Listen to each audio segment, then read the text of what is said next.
If you've been tracking global markets at all in the back half of 2025, you already know the headline number. It's captured everyone's attention. Oh, yeah. Gold prices surged more than 60% year to date, Unbelievable. pushing spot prices above $4,000 an ounce. And that makes it the strongest annual performance for the metal since, what, 1979? That is a remarkable, almost, a parabolic move in a commodity market. But here's why that number is ringing alarm bells. Big ones. Across the entire global financial system. Okay. The Bank for International Settlements, the BIS, which, as you know, is often called the central bank for central banks, issued an extremely rare and very serious warning on December 8th, 2025. Okay, let's unpack this then. The BIS flagged gold, specifically. Yeah. But not just gold. They put it alongside U.S. equities. Right, the S&P 500. And said they've entered what they call bubble territory. For context, that is the first time in half a century they've issued an alert like this. A synchronized alert. A synchronized one, targeting both stocks and a traditional safe haven like gold. That immediately puts this current rally in a completely different category, doesn't it? It absolutely does. And our mission today is to dive deep into your sources to figure out this core tension. I mean, is this historic gold rally driven purely by speculative excess, a bubble that's just ready to pop? Or does it reflect fundamental structural shifts that are genuinely redefining gold's role as a safe haven asset in this new era of, global geopolitical and financial risk? So we need to distinguish between sentiment and structure. Let's start with that BIS warning. Why call this a double bubble, and why now? The synchronization is the core concern. The BIS described a double bubble scenario where you have this simultaneous rapid price inflation happening in two fundamentally different assets. Okay. In the stock market, they tied the bubble specifically to these sky-high valuations in AI and tech. Right, the usual suspects. Exactly. Gold, on the other hand, is rising due to very different fears. But the collective result is what they termed explosive behavior across both asset classes at the same time. And when you look at the raw data, the momentum is it's undeniable. We talked about the 60% surge in 2025 alone, but that's on top of a really significant cumulative rise. It's a huge one, over 150% since 2022. That initial wave was driven by post-COVID inflation scares, but then the geopolitical events, particularly the ongoing fallout from the Russia-Ukraine war, that just threw gasoline on the fire. And what's fascinating here, and what I think gives the BIS warning real weight, is that they weren't just looking at the spot price of physical gold. They focused on the mechanics of the speculation, especially in the paper proxies. They specifically cited retail speculation running high because shares in gold exchange-traded funds, or ETFs, are consistently trading at premiums to their net asset value. Okay, help us clarify that for the listener. That's a technical point. Right. Why does an ETF premium signal speculation? Okay, think of it this way. When you buy a share of an ETF, you're buying a piece of paper that, theoretically represents a tiny fraction of physical gold held in a vault. The net asset value, the NAV, is the actual market value of the gold backing that paper. Okay, makes sense. So if the price of the ETF share is consistently higher than the value of the underlying gold, that's the premium, it means investors are so eager to get exposure that they're willing to pay, let's call it a froth tax. An emotional surcharge. Exactly, an emotional surcharge just to own the paper. That suggests emotional demand is outpacing the physical supply, and crucially, it creates barriers to standard market arbitrage. And that immediately highlights the systemic risk. That premium reflects a self-reinforcing dynamic. What's the core risk that the BIS officials are citing if that whole thing suddenly reverses? Well, their concern boils down to market fragility and correlation. Officials warned that these rapid advances create what they call self-reinforcing price dynamics, and something they described a bit ominously as performative risk management. Performative risk management. I mean, they're saying that traders and institutions might be showing good risk reports on paper, but they aren't actually prepared for a sudden reversal. Which leads to the fear of a synchronized collapse. That's it, exactly. The fear is a highly correlated unwind, where both the highly valued stocks and the leveraged gold paper proxies just drop simultaneously when liquidity tightens. If everyone runs for the door at the same time, those losses are amplified. And that sudden, large-scale selling across totally different markets creates systemic instability. Wow. That's the danger the BIS is flagging. That is a serious structural warning from the top. Yeah. But let's look at the counterarguments from your sources, because a lot of seasoned analysts are pushing back. They're saying, hold on, this doesn't feel like the classic speculative bubble we've seen before. Where do they say this surge differs from historical manias? Right. They argue the current surge lacks the classic hallmarks of a speculative mania. For a traditional bubble, think .com or even 17th century tulip mania, you typically see feverish retail participation and leveraged proxies going absolutely parabolic. But here, the data is, well, it's mixed. So what are those specific missing indicators? The primary missing piece is the behavior of the instruments that are leveraged to gold. Crucially, the sources point out that gold miner stocks, which are usually considered a leverage proxy because their profits just explode with marginal gains in the gold price, Right. they have not seen the explosive outsized surges that usually accompany pure speculative greed. Also, while ETF premiums are high, overall ETF holdings of physical gold haven't even reached the prior peaks we saw in earlier, less structurally supported cycles. That really changes the nature of the demand. So if this isn't purely retail chasing quick gains, then who is buying and what's their motivation? It can't be based on, promises of a new era of wealth creation, which usually defines these frenzies. No, the motivation is fundamentally different. Buyers today are drawn to gold for its non-financial characteristics. Its scarcity, its broad acceptance globally and critically, its position outside of traditional financial liability chains. When the system itself is viewed as vulnerable, gold is valued because it is non-cancelable. It is not someone else's promise to pay you back. And that leads us to the mystery that really defines this current rally, the decoupling. Historically, gold has had this rock-solid inverse relationship with real yield bond returns adjusted for inflation. Right. So when real returns on safe assets like treasuries are high, gold, which offers no yield, should drop. But post-2022, that relationship it completely broke. Gold has continued to rise even as real yields remain firm.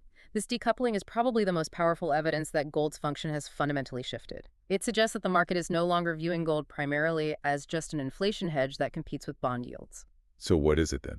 Instead, it is increasingly being valued as a hedge against political risks and counterparty vulnerabilities. The risk that the person or entity who owes you money might fail to deliver, or that a sovereign state might just freeze your assets. So when geopolitical tensions rise, that skepticism toward sovereign liabilities just outweighs the basic mechanics of interest rates. That's a massive paradigm shift. And if that's the case, we have to look at the one group with the structural power to sustain this price level: central banks. And this is perhaps the single most important structural element supporting the market and, differentiating it from past speculative runs. We are currently in the 16th consecutive year of net central bank buying globally. The 16th year. This isn't just opportunistic buying. This is an entrenched, sustained policy shift. Give us the scale of this purchasing spree. I mean, it's hard to fathom how much they're adding year after year. The numbers are staggering. In 2024 alone, central banks added 1,044 tons. That was the third highest annual tally on record. And they kept that momentum going right into 2025. The first quarter saw another 244 tons added, which is 25% above the 5-year average. And then purchasing activity rebounded again in August 2025. This isn't the behavior of actors worried about a short-term price correction. And this buying provides market stability just by the sheer scale, doesn't it? Absolutely. If we connect this to the total picture, central banks now collectively control about 35,500 tons of gold. That's about 17% of all the gold ever mined. 17%. That massive scale, coupled with the fact that central banks operate with, decades-long time horizons, provides a fundamental stability that retail or typical hedge fund speculation just cannot begin to match. Their interest is in systemic resilience, not quarterly returns. So if resilience is the goal, what are their specific strategic motivations for buying gold over, say, just purchasing more U.S. treasuries or other developed market bonds? It comes down to diversification and, critically, security against weaponization. We all saw the impact of sanctions when major economies had their dollar-denominated reserves frozen or severely restricted after geopolitical conflicts. Central banks cite the need for reserve diversification, resilience to sanctions, and the need to hold assets that are truly non-cancelable. So de-dollarization isn't just a buzzword then. It's being manifested through the strategic purchase of physical bullion. It is a tangible representation of these ongoing trends where countries are actively seeking alternatives to assets that are denominated or, controlled by a single geopolitical power, especially one that has shown a willingness to use financial tools for strategic purposes. They're shifting their reserve structure to prioritize political neutrality over pure liquidity. That redefinition of safety shifting from pure liquidity to political neutrality is a massive theme, and it's all driven by geopolitical tension. Tell us more about how the current global context changes the calculus for an asset like gold. Well, the geopolitical tensions have fundamentally constrained central banks' access to their own sovereign reserves. This means that the primary metric for asset selection is no longer just how quickly you can trade it, liquidity, but rather its neutrality and whether it can be unilaterally frozen or sanctioned. I see. In a highly adversarial world, an asset that exists outside of sovereign liability chains is just deemed fundamentally safer, even if it's harder to move than a few keystrokes on a Bloomberg terminal. And beyond the structural buying, we also have these cyclical macroeconomic factors supporting the surge, right? Growth fears, dollar fluctuations, simple momentum trading. Your sources noted the weaker U.S. dollar, down 10% year-to-date, and strong expectations of Fed easing. Those cyclical drivers certainly provide momentum, but the key insight is how they interact. Today, we have these cyclical factors like dollar weakness and rate cut expectations layered on top of deep structural drivers like sovereign risks and entrenched geopolitical stress. And this combination leads us directly to the great comparison. Is this gold rally truly like 1979? Yeah. I mean, the 1979 peak was resolved by Fed Chair Paul Volcker, who just aggressively hiked interest rates and caused massive economic pain to restore monetary credibility and stamp out inflation. What makes today's environment structurally different from the one Volcker faced, and why might that traditional fix not work now? The differences are, they're profound, and they revolve entirely around the U.S. balance sheet. In 1979, the United States was still a net creditor nation, and its overall debt burdens were relatively lighter. Volcker could inflict massive interest rate pain to crush inflation because the nation was fiscally sound enough to withstand the resulting high debt service costs. Yeah, today. Today, the U.S. faces record debtor status, towering structural deficits, and a deeply entrenched high debt-to-GDP ratio. I mean, if the Federal Reserve were to implement the Volcker shock, aggressively hiking rates and holding them high, the cost of servicing the national debt would spiral out of control. It would consume a massive, unmanageable portion of the federal budget. So the political and economic tolerance for that 1979 style fix is dramatically lower, maybe even non-existent, which means the structural issues pushing sovereign actors and worried individuals toward gold are likely to be sustained for much longer. That is the crucial takeaway. The conditions today, high leverage, entrenched fiscal challenges, and low policy rate tolerance, they differ markedly from 1979.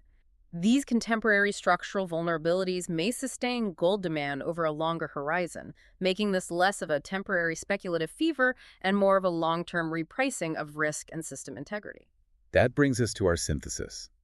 If we try to combine the structural support, the central banks, the geopolitical fear, with the bubble warning from the BIS, what should you, the listener, be thinking about the implications here?